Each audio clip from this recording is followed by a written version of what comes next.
Hi there, welcome to another episode of the Heart of a Youth Leader podcast, weekly podcast for all those of us working with children and young people in our churches across the country.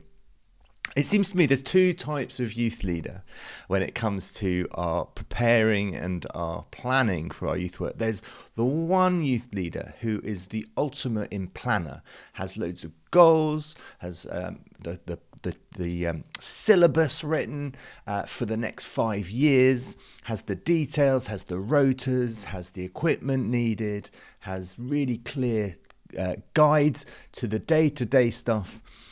And then there's the other youth leader who is by the seat of their pants, very, it'll be fine, we'll just see what happens, let's just get through tonight, let's see who turns up, let's see what conversations come, I'm sure something will be fun, I've got a bunch of games up my sleeve we can play. Which are you? Which are you? Are you the one who tends towards the planning and the strategy and the preparation? Or are you the one who's really just seeing what turns up and seeing how it goes and goes with the wind? And of course, neither's wrong. We actually need both in what we're doing in our youth ministry. But it's about our commitment to our young people, which brings purpose, which brings the young people closer to knowing God for themselves. And the reality I'm discovering is actually neither is perfect, neither is ideal, because both of them kind of make ourselves responsible for the youth ministry. And friends, the thing is, you and I are not responsible for the youth ministry. God is. And we've got to get away from this thing of doing stuff for God and doing it with God. So if you're a planner, you need to be planning with God. The danger of our planning is we actually put God out. We feel like we're doing it on his behalf rather than actually doing it with him. We need to come before him and say, Lord, what are you wanting to do with our young people this year?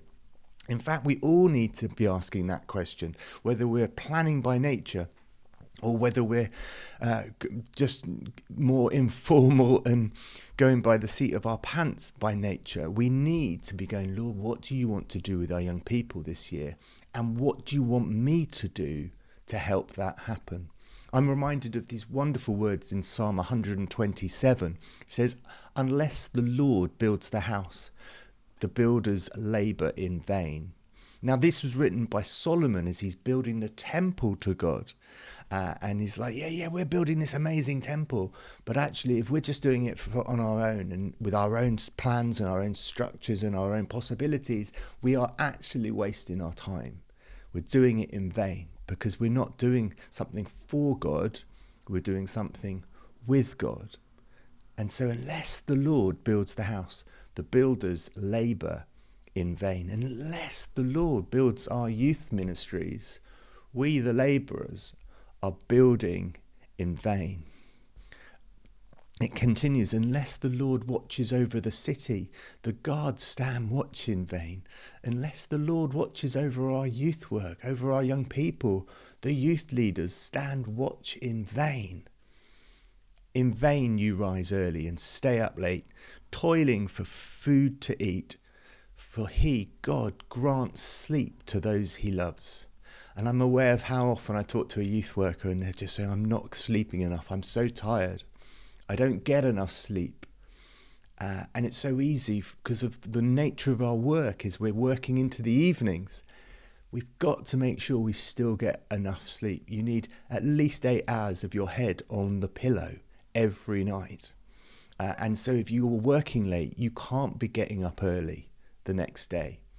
You've got to look after yourselves because it's not about us, it's about him. And I think when we are struggling, when we are worrying, when we are tired, when we are exhausted, our eyes are taken off the Lord and they're just put on ourselves of how do I get through this? How can I get through this so that I can survive another day?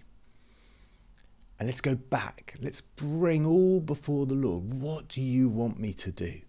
So it's simple, isn't it, really? That's the challenge this week. If you are someone who doesn't really like goal setting, who doesn't plan, who doesn't have an agenda, can you be asking God, what is it you're wanting me to change? What is it you're wanting me to do to help you build this youth ministry in our church at this time? And if you're the ultimate planner and a detailed person, can you ask the Lord to show you what it is he wants you to do? Is the plan that you've created his plan? Or is it a plan that you've come up with on his behalf? And to bring your plan before the Lord, maybe you need to book in some time off, book in a retreat day, take a morning to just pray over your plans. Because our plans could actually be pushing out what God's wanting. But if our plans are from him, this could be the blueprint for building the church at this time. Because it's not wrong to plan, it's great to plan. But we've got to be building his plans, not ours. Unless the Lord builds the house, the builders labour in vain. We don't want to labour in vain. That means just wearing yourself out for no reason. We want to wear ourselves out for the right reason, and to be exhausted in giving all we can to join in with what God's doing. And yet it seems to me this psalm is saying, but actually when we do that, God blesses us with sleep, that we have the energy we need for each day to keep on going. So friends, keep on going. God is building our youth ministries, not us. So let's make sure we are looking to him as we point our young people to do the same. Have a great week. See you next time.